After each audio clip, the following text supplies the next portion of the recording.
مہینہ، عظمتوں کا سفینہ، زندگی کا قرینہ، روح مکہ مدینہ، آدمی کو بناتا ہے یہ انسان۔ ناظرین، آپ کا خیر مقدم ہے علم و علماء میں ایک بار پھر ہم آپ کی خدمت میں حاضر ہیں، جس میں علماء حضرات تشریف رکھتے ہیں اور ایک مقررہ موضوع پر کلام فرماتے ہیں، اور اس کی جزیات اور اس کے حوالے سے بہت ہی عمدہ کلام جو ہے وہ آپ تک پہنچتا ہے، اور اس میں میسیجز بھی ہوتے ہیں، بہت سی اصلاحات ہوتی ہیں جو ہمیں اپنی زندگی میں کرنی چاہیے تاکہ ہماری تعمیر سیرت بھی ہو سکے۔ آج ہے موضوع اعتراف نعمت اور تشکر۔ اس حوالے سے انشاءاللہ ہم بات کریں گے۔ نعمت کے حوالے سے معرفت ہونا بہت ضروری ہے، اس کی اقسام جاننا بہت ضروری ہے، شکرانِ نعمت کیا انداز ہونا چاہیے، شکرانِ نعمت کا یہ معلوم ہونا چاہیے۔ جب آپ کو ان تمام چیزوں کے بارے میں معرفت ہوگی تو نعمت کو صحیح معنوں میں آپ اس کی اہمیت سمجھ سکیں گے، اور اس کے حصول کے لیے اور اس میں برکت کے لیے کوئی کوشش کریں گے اپنی طرف سے، اور اللہ کی بارگاہ میں دعا کریں گے۔ تو آج یہ موضوع ہے بھی طاقرات، ممکنہ لیلۃ القدر ہے، دوسری طاقرات ہے ماہ رمضان المبارک کی۔ اس حوالے سے آج کا یہ موضوع بہت اہم ہے، جس پر انشاءاللہ کلام فرمانے کے لیے علامہ مفتی محمد اکمل مدنی صاحب تشریف فرما ہے۔ ممتاز و معروف عالم دین، السلام علیکم ورحمۃ اللہ وبرکاتہ۔ ورحمۃ اللہ۔ اور آپ کے ساتھ تشریف رکھتے ہیں علامہ مفتی سید زیغم علی شاہ صاحب گردیزی، تشریف فرما ہے۔ السلام علیکم ورحمۃ اللہ وبرکاتہ۔ السلام ورحمۃ اللہ وبرکاتہ۔ اور آپ کے ساتھ تشریف رکھتے ہیں علامہ احمد سعید نورانی صاحب، السلام علیکم ورحمۃ اللہ وبرکاتہ۔ وعلیکم السلام ورحمۃ اللہ وبرکاتہ۔ اچھا، چونکہ نعمت بہت وسیع تر معنوں میں استعمال ہوتا ہے تو ابتداً یہی سوال مفتی صاحب کی خدمت میں، وہ سب نعمت کسے کہتے ہیں اور کن کن چیزوں کو ہم بطور نعمت جو ہے ٹریٹ کر سکتے ہیں یا سمجھ سکتے ہیں، کچھ فرمائیے۔ اعوذ باللہ من الشیطان الرجیم، بسم اللہ الرحمن الرحیم۔ جس بھی چیز میں ہمارے لیے دنیا یا آخرت کا فائدہ ہو اس کو نعمت سے تعبیر کیا جاتا ہے، اللہ کا انعام بھی اس کو کہتے ہیں۔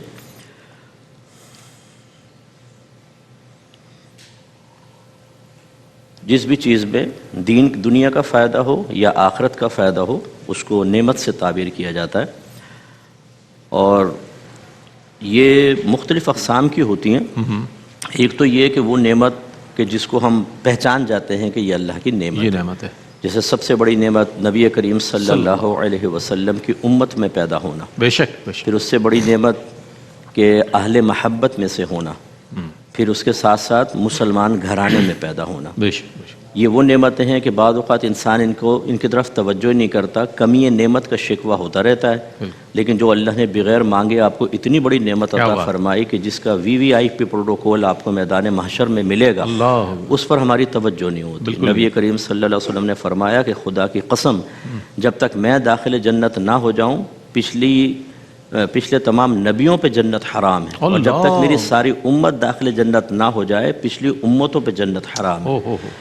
تو یہ ایک بہت بڑی نعمت۔ اسی طریقے سے پھر ہماری صحت ایک بہت بڑی نعمت ہے، ایک آزاد ملک ایک بہت بڑی نعمت ہے، ماں باپ ہیں، اولاد ہیں، بیوی بچے ہیں، پیسہ حلال رزق ہمارے پاس ایک نعمت ہے۔ بے شک بے شک۔ تو یہ وہ نعمتیں ہیں جن کو ہم پہچان بھی جاتے ہیں سب کچھ۔ بعض نعمتیں ہیں جن کو ان پہ توجہ نہیں ہوتی۔ حضرت عمر فاروق رضی اللہ تعالی عنہ ایک مرتبہ کچھ احباب کے ساتھ تشریف لے جا رہے تھے تو ایک آدمی کو دیکھا جو زمین پہ پڑا ہوا تھا، وہ اندھا بھی تھا، کوڑھی تھا، اور اس کو فالج پڑا ہوا تھا۔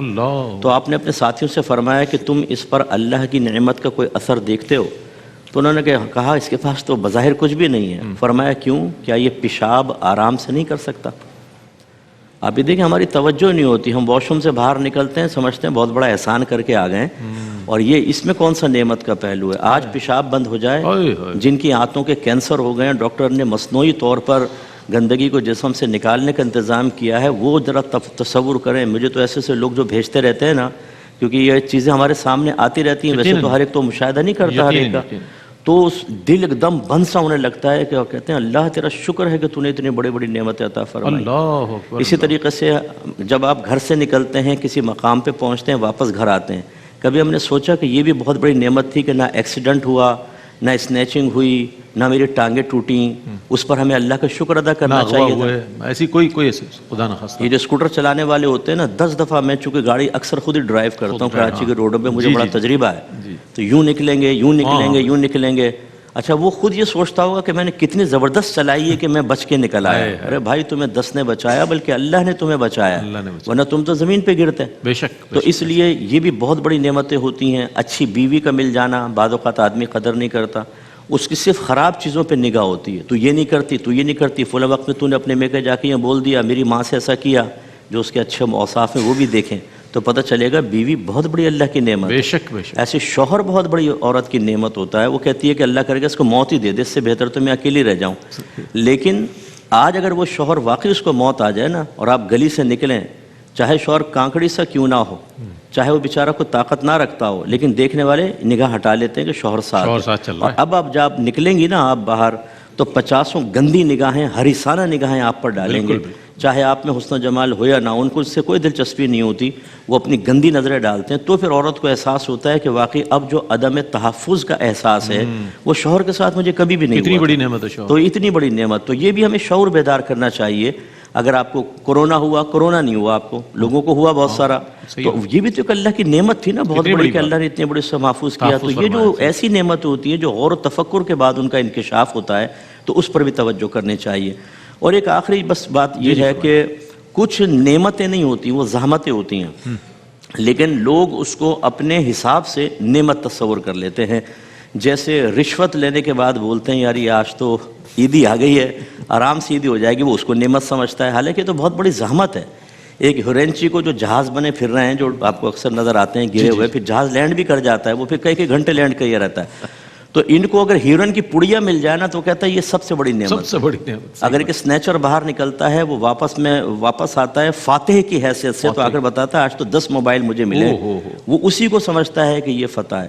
جو نوجوان ہمارے فیس بک پر بیٹھ کر لڑکیوں سے دوستی کر رہے ہیں, پونم, زلیخا اور ٹینا ٹائپ جو ہے سب ان کو ملی ہوتی ہیں, وہ اس کو بھی ایک نعمت تصور کر رہا ہوتا ہے. تیرے بھائی نے 10 لڑکیوں سے کانٹیکٹ کیے ہوئے ہیں, تو دوسرے اس کو قابل رشک نگاہوں سے دیکھ رہے ہوتے ہیں. کمال ہے. تو اس کا مطلب اچھا, اسی طریقے سے کوئی گورنمنٹ جاب ایسی مل جانا جس میں آپ گھوسٹ بن جائیں, معذرت کے ساتھ کوئی سن رہے ہوں, گھوسٹ ٹیچر آپ کو نظر آئیں گے کہ وہ اسکول کا تو وجود بھی نہیں ہے بعض اوقات, تو یا اس میں ہے تو وہ پرنسپل کے گدھے بندھے ہوئے ہیں, اندرون سندھ میں دکھایا بعض اوقات, اور وہ سیلریز لے رہے ہیں, اور کہتے ہیں کتنی بڑی نعمت ہے, نہ کام نہ کچھ اور سیلری. ارے بھائی نعمت نہیں, یہ اتنی بڑی زحمت ہے آپ کے لیے, میدان محشر میں آپ قدم نہیں اٹھا سکیں گے, آپ تو پھنس گئے.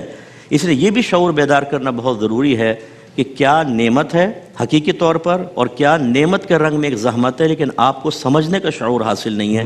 یہ چیزیں اگر ہم حاصل کر لیں گے تو پھر انشاءاللہ کسی نعمت کا شکر ادا کرنے سے باز نہیں آئیں گے, اور بیجا خدا نخواستہ زحمت کو نعمت قرار دے کر مزید شکرانے نعمت کے شکار نہیں ہوں گے, اور دوسروں میں بھی اچھا شعور بیدار کر سکیں گے. کیا کہنا, سبحان اللہ. اب صرف نعمت پر بات ہوئی, نعمت کسے کہتے ہیں, تو نعمت کی کتنی اقسام اور کتنی جہتیں مفتی صاحب نے بیان فرمائی.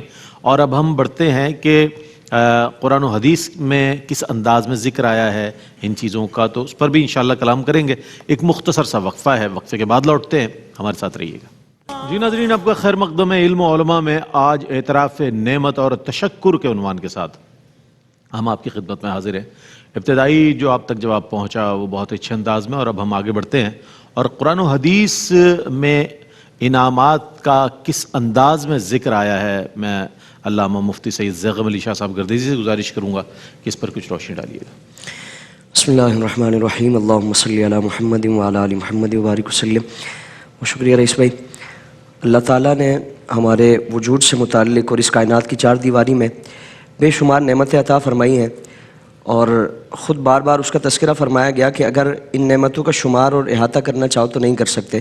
وَإِن تَعُدُّوا نِعْمَتَ اللَّهِ لَا تُحْصُوهَا, کہ ان نعمتوں کا شمار نہیں کر سکتے تم. اور جب انسان ان نعمتوں کا شمار اور احاطہ نہیں کر سکتا تو یقیناً جو کما حق کو اس کا شکر ادا کرنا ہے وہ انسان کی وسعت میں نہیں ہے. قرآن کریم نے کئی نعمتوں سے متعلق تذکرہ فرمایا, اور کئی اہم نعمت ہے جس میں اگر ہر نعمت سے متعلق غور و فکر کریں تو اس کے اندر اللہ تعالیٰ کی بے شمار نعمتیں موجود ہیں.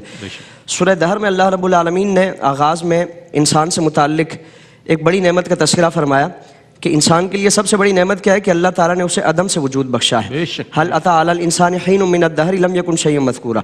اور اس آیت کریمہ میں وہ انسان جو نخوت اور کبر کا ایک مجسمہ بنا ہوا ہے اس کو بھی بیدار کیا جا رہا ہے، تنبیہ کی جا رہی ہے کہ حل اتی علی الانسان حین من الدہر لم یکن شیئا مذکورا، کہ انسان پر ایسا زمانہ بھی آیا کہ وہ کوئی قابل ذکر چیز ہی نہیں تھا، یعنی اللہ تعالیٰ نے اس کو عدم سے وجود بخشا ہے، اور پھر وجود بخشنے کے بعد ہم دیکھیں کائنات میں دیگر اشیاء بھی ہیں، اللہ تعالیٰ نے ہمیں پتھر نہیں بنایا، اللہ تعالیٰ نے ہمیں نباتات نہیں بنایا یا حشرات الارض نہیں بنایا، بلکہ انسان اللہ تعالیٰ نے وجود بخشنے کے بعد اس کائنات کی سب سے اشرف ترین مخلوق اللہ رب العالمین نے انسان پیدا فرمایا، جس کا تذکرہ فرمایا کہ لقد خلقنا الانسان فی احسن تقویم، کہ اللہ تعالیٰ نے انسان کو بہترین شکل و صورت میں پیدا فرمایا، اور ایک اور مقام پر فرمایا کہ الذی خلقک فسواک فعدلک فی ای صورت ما شاء رکبک، کہ اللہ تعالیٰ نے انسان کو جس صورت میں پسند فرمایا اس میں اللہ تعالیٰ نے اس کو پیدا فرمایا۔ کیا بات! تو اللہ تعالیٰ نے وجود بخشنے کے بعد پھر اس کو انسانی شکل عطا فرمائی،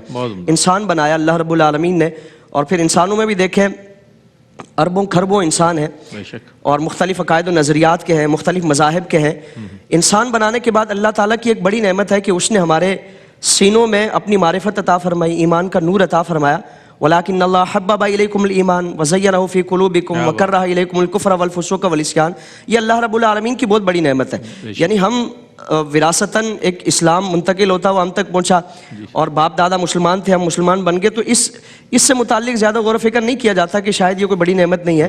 اللہ رب العالمین کی بہت بڑی نعمت اس کائنات میں ہے کہ اللہ تعالیٰ کسی کو ایمان کی دولت سے مالا مال فرما دے، اور بطور خاص اس کا قرآن کریم میں تذکرہ فرمایا کہ اللہ تعالیٰ نے تمہارے لیے ایمان کو پسند فرمایا، تمہارے سینوں کو اس سے مزین فرمایا، اور تمہارے دل میں وَلَٰكِنَّ اللَّهَ حَبَّبَ إِلَيْكُمُ الْإِيمَانَ وَكَرَّهَ إِلَيْكُمُ الْكُفْرَ وَالْفُسُوقَ وَالْعِصْيَانَ، فسوق، کفر اور عصیان کو تمہارے لیے ناپسند فرما دیا، یعنی اللہ رب العالمین کی طرف سے یہ اعزاز و شرف عطا فرمایا گیا کہ نہ صرف انسان ہے بلکہ اس کی معرفت بھی رکھتے ہیں اور اس کی پہچان رکھتے ہیں، اس پر ایمان رکھتے ہیں، اسی کے ساتھ ساتھ اسی نافرمانی کو ناگوار سمجھنے والے ہیں اور اس سے دوری اختیار کرنے والے ہیں، اور پھر یہ ایمان کی جو دولت اللہ تعالیٰ نے انبیاء کرام علیہ السلام کی امتوں کو بھی عطا فرمائی، لیکن ان سب سے بڑھ کر اللہ تعالیٰ نے یہ اعزاز عطا فرمایا کہ دامن مصطفیٰ صلی اللہ تعالیٰ علیہ وسلم سے وابستگی عطا فرمائی، حضور کی نسبت عطا فرمائی، جس کا بطور خاص قرآن کریم میں کئی مقامات پر تذکرہ فرمایا گیا۔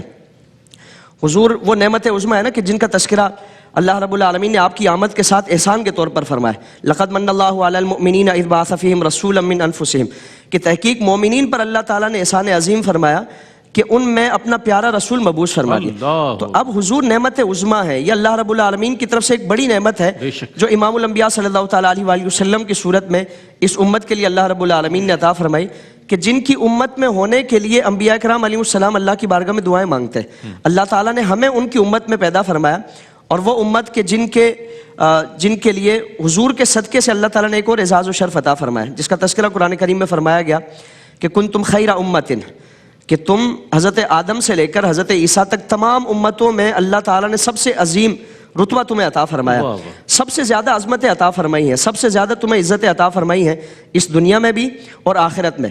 احکام سے متعلق اگر ہم دیکھیں نا تو گزشتہ انبیاء کرام علیہ السلام کے احکام اور ان کی شریعتوں کے مقابلے میں اس امت کے لیے انتہائی آسانی کا معاملہ فرما دیا گیا، اعمال مختصر ہیں، اجر و ثواب ان سے کئی گنا بڑھ کر، حضور نے اس کی مثال بیان فرمایا کہ میری امت اور گزشتہ انبیاء کی امتوں کا معاملہ یہ ہے کہ جس طرح کسی نے فجر سے لے کر ظہر تک عمل کیا، ظہر سے لے کے عصر تک، عصر سے لے کے مغرب تک، تو فرمایا کہ میری امت کا معاملہ یہ ہے کہ جس طرح کسی نے گزشتہ امتوں نے فجر سے لے کر ظہر تک کوئی عمل کیا، ظہر سے عصر تک ایک طویل دورانیہ ہے، میری امت مختصر عمل کرے گی، اللہ رب العالمین ان امتوں سے زیادہ بڑھ کر اجر و ثواب عطا فرمائے گا۔ تو یہ اللہ کی طرف سے ہر لمحہ، ہر لحظہ، ہر گھڑی، ہر پہلو سے اللہ رب العالمین نے انعام و اکرام کا سلسلہ رکھا ہے۔ تو ان نعمتوں کے جواب میں ایک بندہ مومن کا کردار یہ ہونا چاہیے کہ ان نعمتوں کو یاد بھی رکھا جائے، اس کی قدر بھی کی جائے، اور اس کی کسی طور پر بھی شکر ادا کرنے کی ہم کوشش کریں۔ کیا کہنا، سبحان اللہ۔ اچھا، اب آگے بڑھتے ہیں اور نعمت کی اقسام اور اس کی تعداد، اگرچہ انسانی ذہن ایسا نہیں ہے کہ اس کی تعداد کا تعین کر سکے، لیکن میں چاہتا ہوں کہ اس دیے گئے وقت میں علامہ صاحب جو ہے اس پر کچھ روشنی ڈالے، تاکہ جو چیزیں آپ کے سامنے آ رہی ہیں کم از کم ہمارا ذہن تو اسٹرائک کرے کہ واقعی کتنی نعمتیں اللہ رب کریم نے اور ہمارے کتنی اقسام نعمتوں کی ہمارے لیے پیدا فرمائی ہیں۔ کیا فرمائیں گے علامہ صاحب؟ بسم اللہ الرحمن الرحیم، الحمدللہ رب العالمین والصلاة والسلام علی سید الانبیاء والمرسلین، اما بعد۔ دیکھیں، بالکل یہ تو اللہ رب العالمین نے قرآن مجید فرقان حمید میں بھی ارشاد فرمایا، وَإِن تَعُدُّوا نِعْمَتَ اللَّهِ لا تحصوها کہ اگر تم اللہ کی نعمتوں کو گننا چاہو، شمار کرنا چاہو تو گن نہیں سکتے. نہیں گن سکتے. لیکن پھر بھی اللہ تبارک و تعالیٰ کی نعمت کا اعتراف کرنے کے لیے علماء کرام نے مختلف اقسام بیان فرمائی ہیں. فرماتے ہیں کہ اللہ تعالیٰ نے جو نعمتیں انسان کو عطا فرمائی ہیں ان میں سے بعض وہ ہیں جن کا تعلق انسان کی دنیا کے ساتھ ہے، اور بعض وہ نعمتیں ہیں جس کا تعلق انسان کے دین کے ساتھ ہے. اب وہ نعمتیں جس کا تعلق انسان کی دنیا کے ساتھ ہو یا جس کا تعلق انسان کے دین کے ساتھ ہو، یا تو وہ انسان کو نفع دینے کے لیے ہوتی ہیں یا پھر انسان سے رفع کے لیے، یعنی کہ شر کو دور کرنے کے لیے ہوتی ہیں. ہم دونوں میں جائزہ لینا اگر، کیونکہ بہت ساری نعمتیں اللہ تبارک و تعالیٰ کی ایسی ہیں جس سے انسان کو فائدہ ملتا ہے. جیسے دیکھیں اللہ تعالیٰ نے ہمیں صحت عطا فرمائی ہے، اللہ تبارک و تعالیٰ نے اچھا مکان عطا فرمایا، اچھا خاندان عطا فرمایا، اچھی تعلیم عطا فرمائی، اچھی سوسائٹی، اچھا معاشرہ، اچھا دین اللہ نے ہمیں عطا فرمایا. تو یہ چیزیں ایسی ہیں جو انسان کو نفع دیتی ہیں. اچھا کچھ چیزیں ایسی ہیں جو انسان سے نقصان کو دفع کرتی ہیں. اللہ تعالیٰ نے ہمیں بیماریوں سے محفوظ رکھا، اللہ تعالیٰ نے ہمیں آفات سے محفوظ رکھا، اللہ تبارک و تعالیٰ نے کفر سے، شرک سے، بدعت سے محفوظ رکھا. الغرض ایسی بہت ساری چیزیں ہو سکتی ہیں جو ضرر کو، تکلیف کو دفع کرتی ہیں ہم سے. اب انسان کی وہ چیزیں جو انسان کو فائدہ دیں یا وہ چیزیں جو انسان سے نقصان کو، رفع کو، ضرر کو دفع کریں، تو یہ ساری چیزیں اللہ تبارک و تعالیٰ کی طرف سے انسان کے لیے نعمت ہیں. اب دیکھیں دنیا کے حساب سے اگر انسان نعمتوں کا معیار بدلتا رہتا ہے، وہ انسان کے عمر کے تقاضوں کے حساب سے یا انسان کی موجودہ صورتحال سے. کبھی انسان سمجھتا ہے کہ اچھے اسکول میں داخل ہو جانا ایک بہت بڑی نعمت ہے، اچھے ادارے کی ڈگری مل جانا ایک بہت بڑی نعمت ہے، اچھے ادارے میں جاب مل جانا، نوکری مل جانا بڑی نعمت ہے، پھر اچھے مقام پر شادی ہو جانا. یہ ساری نعمتیں وقت کے ساتھ ساتھ بدلتی رہتی ہیں. اور اسی طرح دین کے حوالے سے اگر آپ آ جائیں تو یہ بھی اللہ رب العالمین کا بڑا فضل ہوتا ہے کہ اللہ تعالیٰ نماز کی توفیق عطا فرما دیتا ہے. آپ ذرا ایک وقت میں جائزہ لیں کہ جب آپ مسجد میں بیٹھے ہوں، مسجد کے صفوں میں پہلی صف پر آپ بیٹھے ہوں، آپ کو احساس ہوگا کہ یقیناً اس وقت لاکھوں کروڑوں لوگ یا تو اپنے بستر پر آرام فرما ہوں گے یا پھر وہ بازاروں میں، مارکیٹوں میں ہوں گے. اللہ تعالیٰ نے آپ پر کرم کیا کہ اللہ نے آپ کو مسجد تک پہنچا دیا. اللہ رب العالمین نے آپ کو دین پر عمل کرنے کی توفیق عطا فرمائی. اللہ تبارک و تعالیٰ نے ایسا اسلوب عطا کیا کہ آپ کا دل اور آپ کا دماغ اللہ کے دین پر چلنے کے لیے تیار ہے. شیخ سعدی علیہ رحمت کے حوالے سے آتا ہے کہ آپ ایک دفعہ گزر رہے تھے، چونکہ سیاح تھے، مختلف علاقوں میں آتے جاتے تھے، تو آپ ایک جنگل سے گزرتے ہوئے چپل آپ کی ٹوٹ گئی تو پاؤں زخمی ہوئے، کانٹے بھی لگے، پتھر بھی چبھے. تو چلتے چلتے ایک جگہ مسجد آئی تو آپ مسجد میں داخل ہوئے، آپ نے وہاں پر نماز ادا کی. نماز ادا کرنے کے بعد اللہ رب العالمین جل جلالہ کی بارگاہ میں جب دعا کے لیے ہاتھ اٹھائے نا تو شکوہ کیا کہ رب ذوالجلال اتنی بڑی کائنات ہے تیری، اتنی بڑی تخلیق ہے اور تو نے سب کو عطا فرمایا ہے، اگر مجھے ایک چپل عطا فرما دیتا. تو جب آپ نے یہ دعا کی، دعا کرنے کے بعد آپ مسجد سے باہر نکلے تو آپ نے دیکھا کہ ایک شخص مسجد کے دروازے پر بیٹھا ہے اور اس کے پاؤں کٹے ہوئے تھے. آپ نے جب اس کو دیکھا نا تو فی الفور دوبارہ گئے اور جا کر اللہ رب العالمین کی بارگاہ میں شکر ادا کیا کہ اے رب ذوالجلال تیرا فضل ہے کہ تو نے چپل تو نہیں دی لیکن چلنے کے لائق پاؤں تو عطا فرمائے. اب یہ انسان کا مزاج ہے کہ وہ اللہ تبارک و تعالیٰ کی نعمتوں کو کس وقت کس انداز میں کاؤنٹ کرتا ہے. کبھی کبھی ایسا ہوتا ہے کہ پانی کا ایک گلاس انسان کے لیے اتنی بڑی نعمت ہوتی ہے کہ انسان پوری اپنی یعنی کہ ساری جمع پونجی داؤ پر لگانے کے لیے تیار ہو جاتا ہے. اور کبھی کبھی انسان کو انتہائی بہترین کھانا اس کے سامنے رکھا ہو تو انسان کو اس کی حاجت محسوس نہیں ہوتی. تو اللہ رب العالمین نے ہر لمحہ انسان پر اپنی نعمت نازل کی ہے، لیکن ضرورت اس امر کی ہے کہ انسان یہ تصور کرے کہ کون سی چیزیں مجھے کس انداز میں فائدہ دے رہی ہیں. تو پھر آپ کو یقیناً اپنے قرب و جوار میں دائیں بائیں ہر طرف اللہ تبارک و تعالیٰ کی نعمتیں ہی نظر آئیں گی. واہ واہ واہ، لا تعداد نعمتیں اللہ کی، جس کی اقسام بہت زیادہ ہیں، تعداد بہت زیادہ ہے. انسان نہ تو اس کا انکار کر سکتا ہے نہ اس کی تعداد کا تعین کر سکتا ہے. 31 ٹائم سورہ رحمان میں یہ آیا ہے فَبِأَيِّ آلَاءِ رَبِّكُمَا تُكَذِّبَانِ کہ اے گروہ جن و انس تم اپنے پروردگار کی کون کون سی نعمت کو جھٹلاؤ گے. آگے چلتے ہیں، اسی موضوع کو کنٹینیو کریں گے. ایک مختصر سا وقفہ ہے، وقفے کے بعد لوٹیں گے، ہمارے ساتھ رہیے گا. ناظرین، آج اعتراف نعمت اور تشکر ہمارا موضوع ہے علم و علماء میں. اور کیا ہے یہ جو نعمت ہے کیا، کسے کہتے ہیں، اس پر بھی بات ہوئی. پھر اس کی اقسام پر اور اس کی تعداد کے حوالے سے بھی بات ہوئی. بہت ساری باتیں ہوئیں. اب ہم یہ جاننا چاہتے ہیں اس مرحلے پر کہ آیا تشکر کس طرح، اس شکرانے نعمت کا کیا طریقہ کار ہونا چاہیے ایک بندہ مومن کی، یہ قبلہ مفتی محمد اکمل مدنی صاحب کی خدمت میں عرض کروں گا۔ جی بالکل، شکر کا پہلے مفہوم ہمیں سمجھنا ہوگا کہ شکر کا مطلب ہوتا ہے، اس کے 3 اقسام ہوتی ہیں، اس کے لحاظ سے اس کی تعریف بھی متعین ہو جائے گی۔ ایک تو ہوتا ہے زبان سے اللہ تبارک و تعالیٰ کی نعمت کے لیے اظہار تشکر کرنا، اس کے لیے ایسے الفاظ ادا کرنا جو کسی بھی عرف میں کسی کا شکر ادا کرنے کے لیے متعین ہوں۔ جیسے ہم کہتے ہیں اللہ تیرا بڑا شکر ہے کہ تو نے نعمت عطا فرمائی، عربک میں الحمدللہ، کسی کا ہم شکر ادا کرتے ہیں جزاک اللہ، دعا دے دیتے ہیں، تو یہ ہوتا ہے زبان سے شکر ادا کرنا۔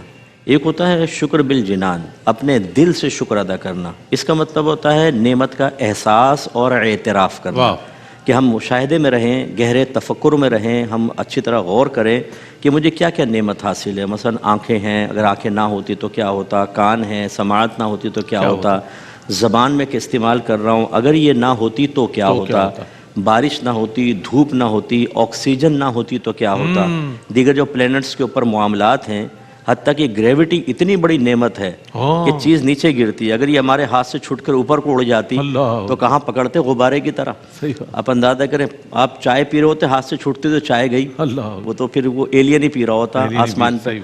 تو خلاصہ کلام یہ ہے کہ یہ جو دل سے پھر اللہ تبارک و تعالیٰ کی نعمت کا اعتراف، بیوی بچے، آپ کے بچے ہوتے ہیں چھوٹے چھوٹے، جب منا ہوتا ہے، یہ منی ہوتی ہے، کتنی پیاری نعمت ہے، اسے دیکھ کے باپ کا دل باغ باغ ہو جاتا ہے۔ وہ آپ بھی والد بنے، الحمدللہ میں بھی بنا۔ ایک تو جب شادی ہوتی ہے تو شوہر ہوتا ہے آدمی، وہ ایک عجیب احساس ہوتا ہے میں شوہر ہو گیا ہوں، اور پھر جب پہلا بچہ پیدا ہوتا ہے تو باپ ہونے کا احساس، اور اس سے زیادہ ماں کو خوشی ہوتی ہے کیونکہ اس نے 9 مہینے اپنے پیٹ میں پالا ہوتا ہے۔ تو یہ دل سے پھر آدمی غور و تفکر کرے، جب غور و تفکر کرتا ہے تو خود بخود زبان سے شکر ٹپکنے لگتا ہے۔ اور تیسرا ہوتا ہے شکر بالارکان، اپنے تمام اعضاء کے ذریعے شکر ادا کرنا۔ اس کی توجیہ بیان فرمائی، توضیح یہ ہے کہ انسان اپنے تمام اعضاء کو اور اللہ تعالیٰ کی عطا کردہ ہر نعمت کو صرف اس کی فرما برداری میں خرچ کرے، نافرمانی میں نہ خرچ کرے، کیونکہ اگر کرے گا، اللہ نے واضح اشارہ فرمایا ثم لتسألن یومئذ عن النعیم، پھر تم سے ضرور ضرور نعمتوں کے بارے میں سوال کیا جائے گا۔ اس کا مطلب اشارہ ہے کہ اگر تم نے نعمتوں کو صحیح استعمال نہیں کیا اور ناشکری میں مبتلا ہوئے تو یہ معاملہ ہوگا۔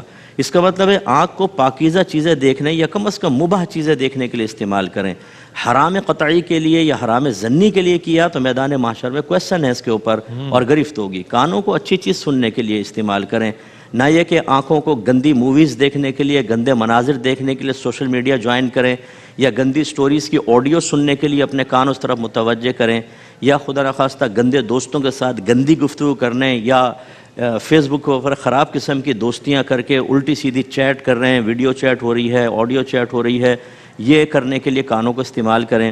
اسی طرح زبان کو صرف پاکیزہ کلمات کے لیے یا کم از کم مباح کہ نہ گناہ نہ ثواب، جیسے بیوی سے بات کرتے ہیں، دوست سے ہم بات کر لیتے ہیں، شستہ مزاح کر رہے ہوتے ہیں، اس میں یوز کریں، لیکن ماں بہن کی گالیاں دینا، کسی کی دل آزاریاں کرنا، ماں باپ سے بدتمیزیاں کرنا، اونچا لہجہ کرنا، اس طرح ہاتھوں کو استعمال کریں اپنے ذاتی استعمال کے لیے، غریب کی مدد کے لیے، ظالم کی مدد کے لیے استعمال کریں۔ نبی کریم نے ارشاد فرمایا کہ ظالم کی مدد بھی کرو اور مظلوم کی بھی کرو۔ صحابہ کرام نے عرض کیا رسول اللہ مظلوم کی مدد تو سمجھ میں آئی، ظالم کی ہم کیسے مدد کریں؟ فرمایا ظلم سے اس کے ہاتھ کو روک دینا ہی اس کی مدد ہے، یہ کرو۔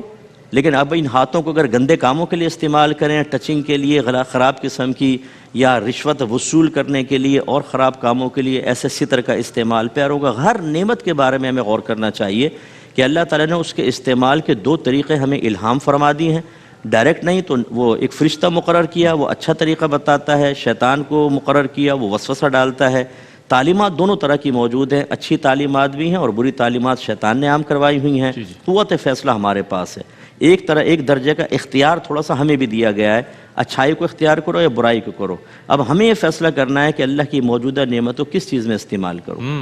طاقت کو آپ اچھے کام میں بھی استعمال کر سکتے ہیں، لیکن یہی طاقت آپ بیوی کے منہ پہ گھونسے مارنے کے لیے، کسی کے دانت توڑنے کے لیے استعمال کریں، مظلوم کی گردن پکڑنے کے لیے، یا آپ قاری صاحب ہیں بچوں کو نیچے کر کے اس کی پسلیاں توڑنے کے لیے اپنی طاقت کو اور منصب کو استعمال کریں، یہ ہے بیجا استعمال اور یہ ناشکری ہے۔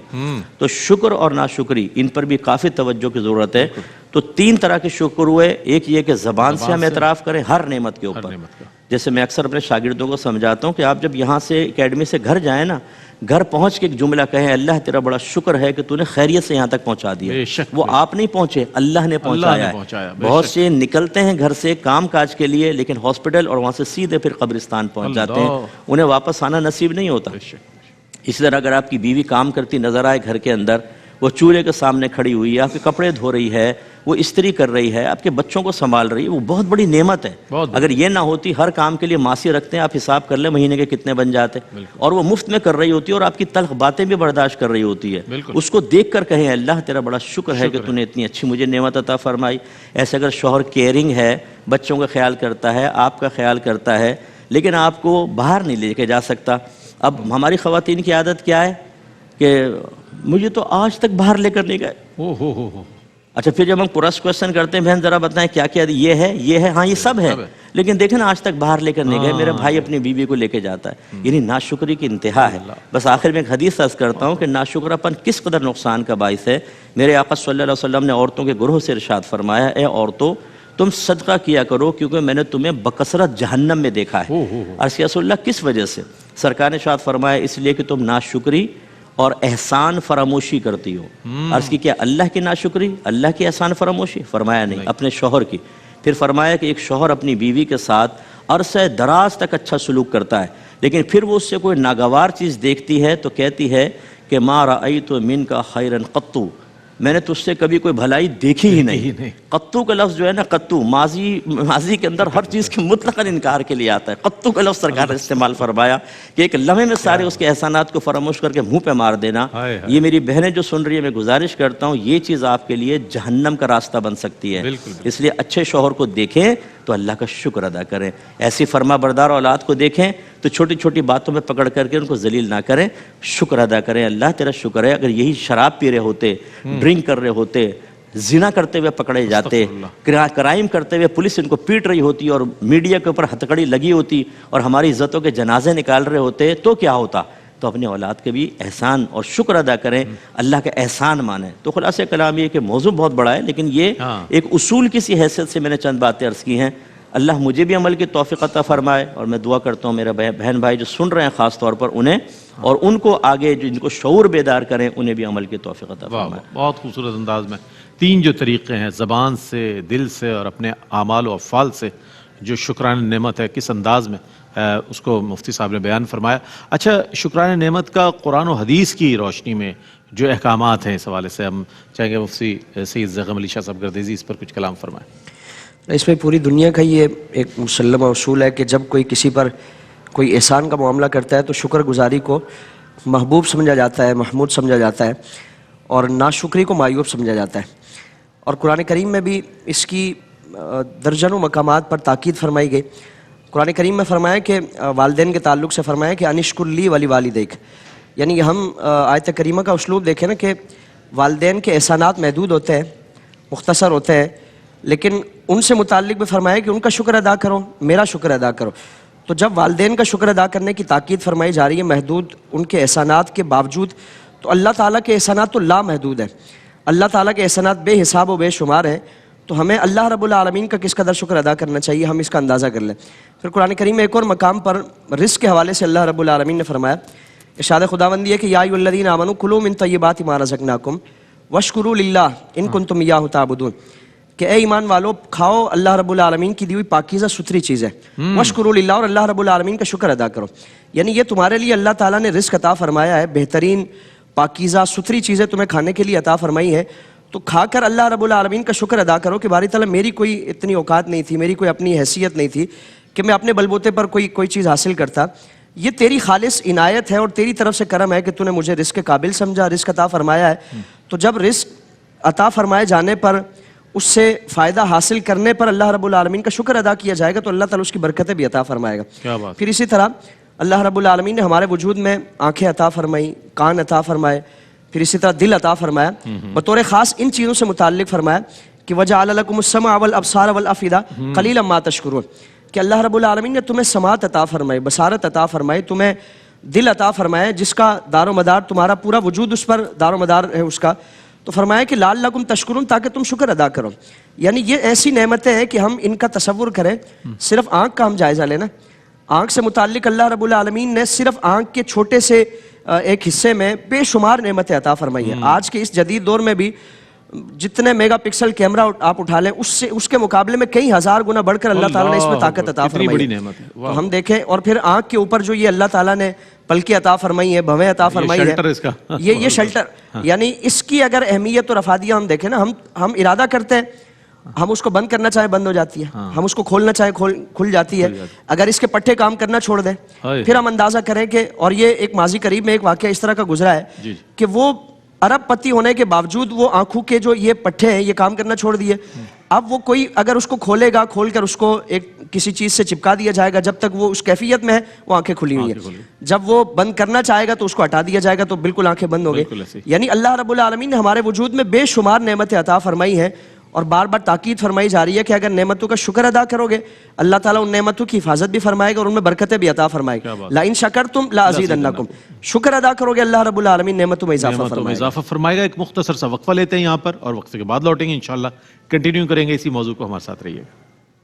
جی ناظرین، آپ کا خیر مقدم ہے. آج بہت ہی اہم موضوع جس پر اعتراف نعمت اور تشکر پر ہم بات کر رہے ہیں، تو ہم آگے بڑھیں گے. اور علامہ مفتی سید زیغم علی شاہ صاحب گردیزی نے اپنے جواب کو مکمل فرمایا. علامہ احمد سعید نورانی صاحب ہمارے ساتھ موجود ہیں. یہ فرمائیے گا، وہ جو ایک آیت ہے کہ آج ہم نے تمہارے لیے تمہارے دین کو مکمل فرما دیا اور نعمتوں کا اتمام فرما دیا، تو اس پر میں چاہتا ہوں اس میں کون کون سی نعمتیں ہم شمار کر سکتے ہیں جن نعمتوں کا اس میں ذکر کیا گیا، کچھ فرمائیے گا. بسم اللہ الرحمن الرحیم. دیکھیں جی، اللہ رب العالمین جل جلالہ نے سورہ المائدہ کے اندر ارشاد فرمایا، الیوم اکملت لکم دینکم واتممت علیکم نعمتی ورضیت لکم الاسلام دینا، جس کی طرف آپ نے بھی گفتگو میں اشارہ فرمایا جی بالکل، کہ آج کے دن تم پر تمہارے دین کو مکمل کر دیا بے شک، اور تم پر میری نعمت مکمل ہو گئی. تو اس میں در حقیقت اللہ رب العالمین جل جلالہ نے انسان کو اس بات سے آگاہ فرمایا کہ میرا دین تمہارے لیے نظریہ حیات ہے. اس میں جو تکمیل ہو چکی ہے اس کے ہر جز کی تکمیل ہے، اور یہ دین بطور کامل دین کے تمہارے پاس موجود ہے. ایسا نہیں ہے کہ کسی دور میں اس کے کسی جز کی تکمیل ہوگی، بلکہ اللہ رب العالمین جل جلالہ نے مکمل دین تمہیں عطا فرما دیا. اب یہ نظریہ حیات ہے، اس دین کو اپنی زندگی کی آغاز سے لے کر انتہا تک، یعنی کہ پیدا ہونے سے لے کر مرنے تک ہر لمحے پر اس دین کو منطبق کرنا ہوگا. اور یہ تمہارے لیے مکمل دین اللہ رب العالمین نے اس طرح فرمایا. اور دوسرا فرمایا کہ وَاتْمَمْتُ عَلَيْكُمْ نِعْمَتِي، اور میں نے تم پر اپنی نعمت کو مکمل فرما دیا. اب اگر نعمت سے مراد اللہ تبارک و تعالیٰ کے نبی کریم صلی اللہ علیہ وسلم کی نعمت لیا جائے، کیونکہ سب سے بڑی نعمت تو نبی پاک صلی اللہ علیہ وسلم کی ذات ہے، کہ اللہ رب العالمین نے جب کائنات کو تخلیق فرمایا تو انسان کی رشد و ہدایت کے لیے اللہ تبارک و تعالیٰ نے انبیاء کرام کا سلسلہ رکھا. لیکن ہر دور میں جو انبیاء تشریف لاتے رہے تو کسی نبی کو اللہ تعالیٰ نے کسی مخصوص بستی کے لیے، کسی مخصوص آبادی کے لیے یا کسی قوم کے لیے رکھا، کسی مخصوص وقت کے لیے رکھا. لیکن جب نبی پاک صلی اللہ علیہ وسلم تشریف لائے تو آقا علیہ الصلوۃ والسلام کا دین کسی ایک طبقے کے لیے یا ایک مخصوص آبادی کے لیے یا مخصوص قوم کے لیے نہیں تھا. اس لیے اب دیکھیں نا، ماضی کے اندر جتنے بھی ادیان تھے، جتنے بھی انبیاء کرام تشریف لائے، تو اس دور میں اس کی قوم کا یا ان علاقوں کا رنگ غالب رہا. لیکن دین اسلام ایسا دین تھا چونکہ یہ پوری کائنات کے لیے تھا، اس لیے اس کے اوپر کسی ایک مخصوص علاقے کا یا ایک مخصوص قوم کا رنگ غالب نہیں تھا، بلکہ اللہ تبارک و تعالیٰ نے دین اسلام کو پوری کائنات کے لیے بنا کے رکھا کہ ہر دور کے لوگ، جیسا یہ دین اسلام آج سے 1400 سال پہلے لوگوں کے لیے رشد و ہدایت کا مرکز تھا، یہ دین آج بھی اسی طرح کامل ہے. اور آج کے 1400 سال بلکہ 14,000 سال جب تک کائنات چلتی رہے گی تب تک دین اسی طرح کارآمد رہے گا. یہ کسی دور میں معاذاللہ ثم معاذاللہ یہ نہیں کہا جا سکتا کہ اس دین کا نظام تھوڑا پرانا ہو چکا، میں اور دین چاہیے. اللہ رب العالمین نے اس دین کو اتنا کامیاب رکھا. اور نبی کریم صلی اللہ علیہ وسلم کی نعمت، آقا علیہ الصلوۃ والسلام کا وجود مسعود جو ہے وہ تمام انبیاء کرام کے بعد اللہ تبارک و تعالیٰ نے اس دین کی تکمیل کے لیے رکھا. اس لیے فرمایا کہ وَاتْمَمْتُ عَلَيْكُمْ نِعْمَتِي، میں نے اپنی اس نعمت کو تم پر مکمل فرما دیا جو انبیاء کرام کے سلسلے کے ساتھ اللہ تبارک و تعالیٰ نے شروع فرمائی تھی.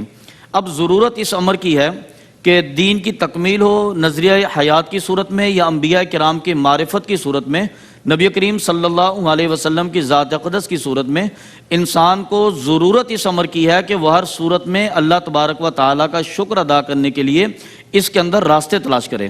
اب دیکھیں، جیسے میں گزشتہ سیگمنٹ میں عرض کر رہا تھا کہ حضور شیخ سعدی علیہ رحمت جو مسجد میں گئے، اللہ رب العالمین کی بارگاہ سے انہوں نے دعا کی نا جوتے کے حوالے سے، اور ان کے دل میں جو تصور پیدا ہوا، تو اس کے بعد انہوں نے جب اس شخص کو دیکھا جس کے پاؤں نہیں تھے، تو فوراً ان کے ذہن میں اس کے ساتھ ساتھ اس بات کی طرف جو ہے نا یقین کامل بھی ہو، اور وہ اس بات کی طرف آئے کہ اے رب ذوالجلال تیرا فضل ہے کہ تو نے اس کو چلنے کے لیے پاؤں عطا نہیں کیے تھے، لیکن مجھے کم سے کم تو نے ٹانگیں تو عطا کی ہیں، مجھے پاؤں تو ہے، میں چل تو سکتا ہوں۔ تو ضرورت اس امر کی ہے کہ اللہ تبارک و تعالیٰ کی نعمتوں کو دیکھ کر ہم اللہ کا شکر ادا کرنا سیکھیں کہ دنیا میں اتنا بڑا کفر ہے، لیکن اللہ کا فضل ہے کہ اس نے ہمیں دین عطا کیا، اور پھر اللہ تعالیٰ نے ہمیں بدعات سے محفوظ رکھے، نبی پاک صلی اللہ علیہ وسلم کا امتی بنایا، پھر اللہ تبارک و تعالیٰ نے نبی پاک صلی اللہ علیہ وسلم کی محبت کو ہمارے دلوں میں راسخ فرمایا، اللہ تبارک و تعالیٰ نے دین پر عمل کرنے کی توفیق عطا فرمائی۔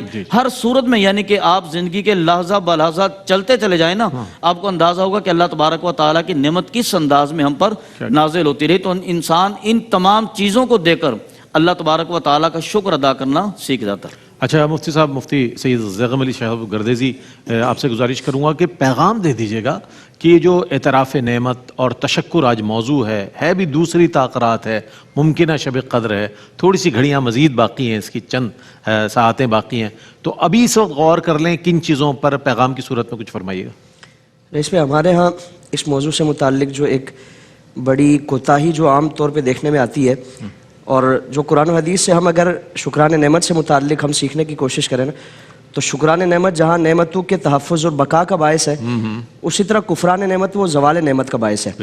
ہم اپنی حیثیت کے مطابق گزارا کرنا یا اس پر شکر ادا کرنا، اس چیز کا تصور بیدار نہیں ہوتا۔ کبھی کسی کو دیکھ کر ہمیں پریشانی ہو جاتی ہے کہ اس کے پاس یہ چیز ہے، اس کا اتنا بڑا مکان ہے، بڑی گاڑی ہے، فلاں اس طرح کا پرتعیش اس کے معاملات ہے، میرے پاس کیوں نہیں ہے؟ تو وہ ناشکری کی وجہ سے جو ہمارا رہا سا جو کچھ معاملہ ہوتا ہے اس میں بے برکتی آ جاتی ہے۔ قرآن کریم میں جہاں فرمایا نا کہ لئن شکرتم لازیدنکم، آگے فرمایا کہ ولئن کفرتم ان عذابی لشدید، کہ اگر تم کفران نعمت کرو گے تو میرا عذاب بڑا سخت ہے۔ یعنی عذاب کا فرمایا تو وہ دنیا میں تو اس کی جھلک کوئی نہ کوئی آئے گی کہ وہ رزق میں بے برکتی ہے، عمر میں بے برکتی ہے، گھروں میں اس طرح کے معاملات ہیں، ناچاکیاں ہیں۔ وہ حدیث مبارکہ ایک شعب الایمان میں ہے نا، آپ صلی اللہ تعالیٰ علیہ وآلہ وسلم نے فرمایا کہ تم اللہ کے تھوڑے دیے ہوئے پر راضی ہو جاؤ، شکر ادا کر لو، اللہ تعالیٰ تمہارے تھوڑے عمل پر راضی ہو جائے گا۔ تو اگر ہم دیکھیں کہ ہم نے اللہ کے لیے کیا کیا ہے، اللہ کو راضی کرنے کے لیے، وہ تو ہماری کوشش تو بالکل زیرو ہوتی ہے، ہمیں چاہیے سب کچھ، تو ہم اللہ رب العالمین کی رضا پر، اللہ کے فیصلے پر اگر راضی رہیں گے، اللہ رب العالمین دنیاوی معاملات کو ہمارے لیے سازگار بنا دے گا۔ قبلہ مفتی صاحب کیا کہیے گا پیغام کی صورت میں آج کے موضوع کے حوالے سے؟ جی میں عرض کروں گا کہ ایک گھر کے سرپرست کی ذمہ داری ہے کہ وہ حقیقتاً تینوں صورتوں میں جو شکر کا طریقہ ہے اس کے اعتبار سے کامل شکر گزار بندہ بنے، اپنے گھر والوں کے لیے رول ماڈل بنے۔ یہ نہیں ہے کہ بخار ہو گیا تو ہائے ہائے پورے محلے کے اندر اللہ میں نظر آ گیا تجھے، ہائے ہائے ہائے وہ کم بختو پانی پلا دو دوا، اور پورے گھر والوں کا ناک میں دم کر دے۔ تو یہ طریقہ نہیں کرنا چاہیے، تینوں صورتوں میں کرے، اللہ کا شکر ادا کرے تینوں طریقے سے، اور اپنے گھر والوں کی تربیت کرے، رول ماڈل بنے، بڑی بڑی مصیبتوں پہ مسکراتے ہوئے گھر میں داخل ہوں اور کہیں کہ ٹھیک ہے اللہ نہیں دی ہے نا، اللہ ہی دور کرنے والا ہے۔ فَإِنَّ مَعَ الْعُسْرِ يُسْرًا إِنَّ مَعَ الْعُسْرِ يُسْرًا، اس کا وعدہ ہے ہر تنگی کے ساتھ آسانی، تو گھر والوں میں بھی صبر اور شکر کی نعمت پیدا ہوگی۔ ایک یہ، دوسری بات نبی کریم صلی اللہ علیہ وسلم نے فرمایا کہ ہمیشہ دنیاوی معاملے میں اپنے سے نیچے والے کو دیکھو۔ کیا بات ہے! اگر تم ایسا کرو گے تو اللہ کی کسی نعمت کی ناقدری میں مبتلا نہیں ہوگے۔ یہ خاص میں اپنی بہنوں سے گزارش کرتا ہوں، یہ موازنہ کرتی ہیں، نند کے پاس کیا ہے، بہن کے پاس کیا ہے، کزن سسٹر کے پاس کیا ہے، فلاں کے پاس کیا ہے، محلے میں کیا ہے، پھر جیسے شوہر گھر میں داخل ہوتا ہے، نکلا تھا خوشگوار ماحول میں، واپس آتا ہے تو جنگی ماحول قائم ہوتا ہے، وہ بیوی ایک دم بھویں یوں اس کی چڑی ہوتی ہیں اور چہرہ ایسا بھیانک کہ وہ دیکھتے ہی کہتا ہے کہ آج خیر کے کچھ علامات اور آثار نظر نہیں آ رہے، اور پھر وہ بھیڑ کے چھتوں میں جب ہاتھ ڈالتا ہے تو بھیڑیں اچھل کے کاٹتی ہیں اس کو، بھئی کیا ہو گیا، ہٹ جاؤ پیچھے، تم سے شادی کر کے تمہیں پچھتا رہی ہوں، ہوا کیا ہے، فلاں کو دیکھو وہ چیز آ گئی، ان کے گھر نئی گاڑی آئی ہے فلاں۔ جب ہماری بہنیں اپنے سے اوپر والوں کو دیکھتی رہیں گی، نعمتوں کی ناقدری پیدا ہوگی، نیچے والوں کو دیکھیں۔ دو چیزیں ہیں۔ تیسری یہ ہے کہ قرآن اور حدیث کی تعلیم کو اختیار کریں، واہ واہ۔ اس کے دروازے اپنے گھر کے لیے گھر میں کھول دیں خدا را، ایسے بیانات سنیں، ایسے پروگرام دیکھیں جن میں اس قسم کی باتیں ہیں۔ میں گزارش کرتا ہوں میری کتاب ہے قرب الہی، اگر یہ کتاب لے لیں، یہ بیسٹ بک ہے ایک تربیت اور اصلاح کے لیے، بہت فائدہ ہوگا، یہ بھی آپ لے لیں اور کوشش کریں کہ قرآن اور حدیث کے فیض کو خود بھی اپنے اوپر بھی جاری کریں، بچوں پہ بھی جاری کریں۔ پھر آپ دیکھیں کہ آپ کا گھر، جیسے حضرت نے فرمایا نا کہ ناشکری سے بے برکتی پیدا ہوتی ہے، جب شکر گزار ہو جائیں گے تو اتنی برکت پیدا ہوگی کہ وہ اللہ تعالیٰ نہ صرف آپ کو اس کا احساس دلائے گا، آپ اپنی آنکھوں سے دیکھیں گے، یا آپ کر کے دیکھیں۔ دیکھیں نا نبی کریم صلی اللہ علیہ وسلم کے تمام گھرانوں میں جتنے بھی آپ کی ازواج تھیں، دنیاوی ظاہری اسباب تو بالکل نہیں تھے نا، لیکن شکر گزار تھے، کتنا خوشگوار ماحول، پیار، محبت، صحت، اللہ کی رحمتیں، امداد خداوندی تسلسل کے ساتھ، اس چیز کو سمجھنے کی ضرورت ہے، تو شکر گزاری والا ماحول بنانا انتہائی ضروری ہے۔ کیا کہنا ہے، میں مفتی صاحب کا شکر گزار ہوں، مفتی زیغ علی شاہ صاحب گردیزی، علامہ صاحب آپ کی تشریف آوری کا بہت شکریہ۔ مفتی صاحب ہمارے ساتھ موجود رہیں گے انشاءاللہ، بعد اذان فجر آپ کے سوالات کے جوابات انشاءاللہ شامل کریں گے۔ آج نعمتوں کے حوالے سے ذکر ہوا، میں چھوٹی سی بات کرتا چلوں کہ ایک صاحب ہیں، چھوٹی سی دکان ان کی، کرسی پر بیٹھے، میں اکثر ان کے پاس چلا جایا کرتا تھا۔ ایک چیز مجھے ان کی بہت اچھی لگتی تھی، جب میں جاؤں سلام کروں اور ان سے حال احوال معلوم کرتے ہوں، کہتے اللہ کا بہت شکر ہے، یعنی اتنے جذبے کے ساتھ کہتے تھے نا، اور کہتے رہتے تھے بہت کرم ہے، بہت شکر ہے۔ پھر میں سوچتا تھا یار جس طرح شکر ادا کرنا چاہیے ہمیں ہر نعمت پر، انہیں میں نے دیکھا ہے کہ یہ کرتے ہوئے نظر آتے ہیں۔ تو یہ جذبہ جو ہے نا، نعمتوں پر اگر شکر کریں گے تو اللہ تعالیٰ اس میں برکت عطا فرمائے گا۔ اللہ تعالیٰ ہمیں بھی ان بندوں میں شامل فرمائے کہ ہم نعمتوں پر شکر کریں، اللہ تعالیٰ ان میں برکت عطا فرمائے۔ اگلا جو سیگمنٹ ہے وہ ہے اظہار عقیدت کا۔ آج ایک اور شاعر کو ٹریبیوٹ پیش کریں گے، اور ابھی نعت رسول مقبول صلی اللہ علیہ وآلہ وسلم پیش کر رہے ہیں ہمارے ثنا۔ او کرم سرکار اب تو گئے غم بے شمار، او کرم سرکار اب تو گئے غم بے شمار، جان و دل تم پر فدا ہے، دو جہاں کے تاجدار، جا رہا ہے قافلہ طیبہ، نگر روتا ہوا